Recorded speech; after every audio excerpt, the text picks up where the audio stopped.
క్రైస్తవ యవనస్తులకు ఉండవలసిన పద్ధతి ఏంటంటే you need to have boundaries. కొన్ని సరిహద్దులు నువ్వు ఏర్పాటు చేసుకోవాలి. సరిహద్దులు అంటే ఏంటంటే ఒక చిన్న ఫార్ములా చెప్తాను. ఆ ఫార్ములా ఏంటంటే 3:3:3 ఫార్ములా. ఈజీగా గుర్తుపెట్టుకోవడానికి ఈజీగా ఉంది కదా. ఈ 3:3:3 ఫార్ములా ఏంటంటే ఒక అమ్మాయి ఒక అబ్బాయిని కలిసిన, ఒక అబ్బాయి ఒక అమ్మాయిని కలిసిన, కాలేజ్లో ఫ్రెండ్ అవ్వచ్చు, లేకపోతే ఇంటి పక్కన వాళ్ళు అవ్వచ్చు, కజిన్స్ అవ్వచ్చు, ఎవరన్నా అవ్వచ్చు.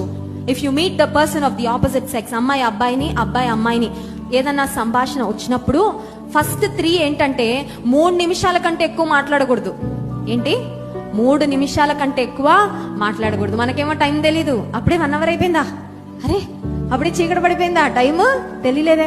You have to keep a check on the time. 3 నిమిషాల కంటే ఎక్కువ మాట్లాడకూడదు. రెండోది ఏంటంటే 3 అడుగుల దూరంలో నిలబడి మాట్లాడాలి. ఏంటి చెప్పండి? సెకండ్ 3 ఏంటి? 3 అడుగుల దూరం.